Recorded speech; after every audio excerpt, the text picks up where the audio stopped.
Hello, my name is Justin Shaw, and I'm going to be talking to you about business card design. When designing anything, you need to follow the design rules. There's a process. First of all, I need to define the problem. If I'm making a hairspray product company's business card, I don't want to make it with this gray. I want to make it with something that's vibrant. See this purple with pink, a little bit of red and blue mixed together? Because I want to make it pop. I want to make it interesting, and I want to sell the company's feeling, the emotion they're trying to create. And to know what emotion I'm trying to create, I need to know their demographic. Because say I make this bright pink and purple one, and it's for a senior citizens hair care product. That won't make any sense. That won't work. I need to know who I'm making it for. Once you know that, you know exactly where to go. The next part after defining my problem is doing my research. I need to find out what have people done before, because nothing you do will be completely new. Design is an evolution. You take an idea and you slowly change it, because all music comes from the earliest forms of music. Because if you follow rap started with Celtic spoken word, a type of music where people speak the words instead of sing them. And then as time went on, you get blues, and blues is an evolution of country music, except for with more chords being bent and things like that. And as you go on, blues became rock, and it slowly became adjusted, and people started to borrow things from it, and rap started to take things. And no one would say that rap and Celtic music are the same. But by seeing what people have done before and adding your own spin to it, that's what design is. It's an evolution. And without the research, I won't know what to do. All I do is make basically things I've heard before. And once I've seen what they've done, I can pick the things I like and use those. So once I've defined the problem and I've done my research, I go to iteration. Iteration is where you make lots of different variations, exploring the concept, trying to figure out what really works. And once I've done a lot of this, usually about 10, 20, 30 of them, I'll know exactly which ones have the best things. And then I move on to finalize. And that's where I take my best ideas from my iteration, my 100-something ideas, and I start mixing them together. Which ones look the best? And how can I mix the best parts of all of them to make the best one? If you only make 1 or 5 business cards, what you end up doing is making things you've seen before, and you really are never going to come up with your best ideas. Once you get to the finalized step, you ask yourself, does it look professional? Have I done the best work that I possibly could? Did I write the text as fast as I could, or did I make it an interesting text that makes sense? As you see in this, like, say ah, you see how the text is very smooth and flowing? Well, that wouldn't make sense for a business company like this, where the text is very solid and sharp. And once I'm done, I ask myself, does it meet the requirements? Does this match the demographic? Does it solve the problem? Does everything work out? After I do that, after I've come through all those steps, I'm going to go through and I'm going to ask myself, what makes a business card or any piece of graphic design really good? You start with alignment. There's a grid. Alignment is how things line up with each other. Then I'm going to go to color and theme, because I need the colors to match my idea, and I want to create a theme that holds everything together.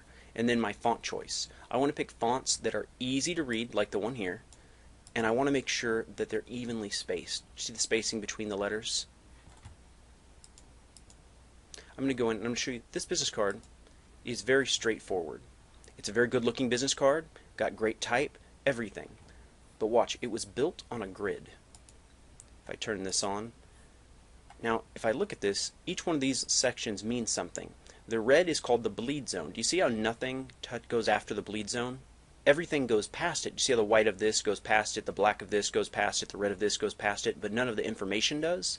Well, that's because on every single print, anything that's printed off, outside of this red zone, it could get cut off, because you never know, the cutter is never perfectly aligned.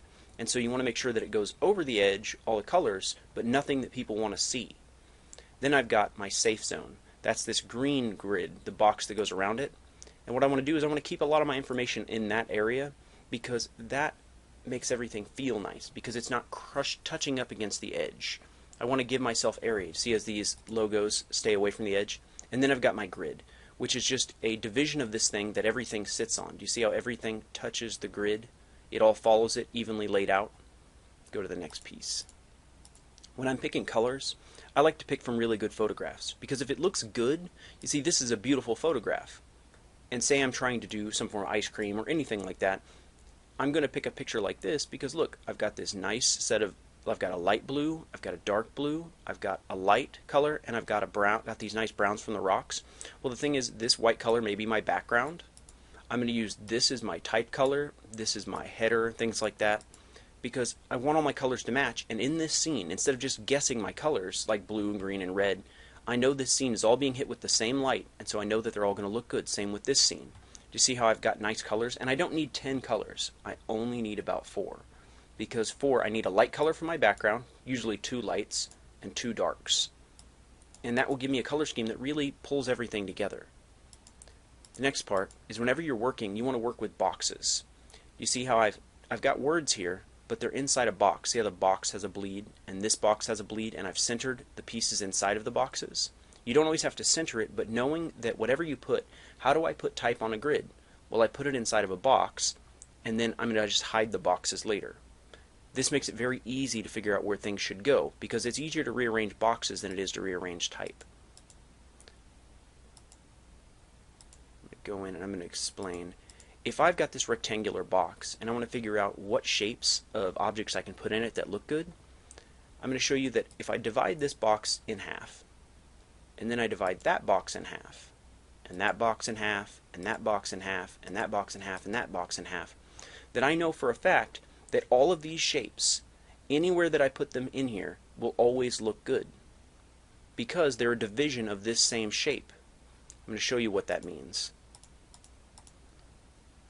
You see that purple box at the bottom? If I stretch it all the way across, I know that things will look good inside that purple box, whatever I put in here. If it's just a strip of color,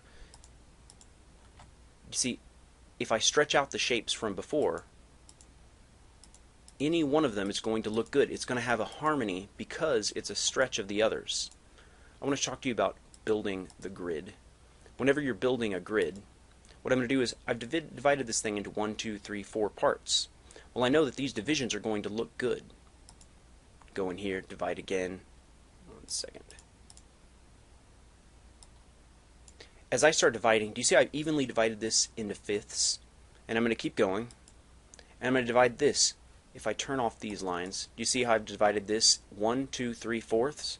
So if I've got fourths and fourths, everything that I align this grid on, do you see how I'm dividing the grid evenly? As I keep going, what I'm doing is I'm slowly getting a very, very nice grid. This grid will make everything look nice on your piece. And then once I add in my safe zones and things like that, I know where I can put things.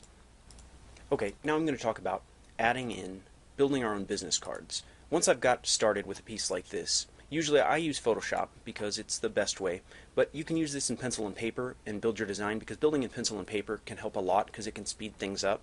But what I'm going to do is I'm going to take this piece and I'm going to start with my logo. And I'm going to say that once I've got my logo, see how it sits inside this box? It pokes out just a little bit, but the majority of its mass is inside these set of boxes. I want to put the logo on the front. And then what I'm going to say is that I want to put some type there. So what I'm going to do is I'm going to say, let's start with here.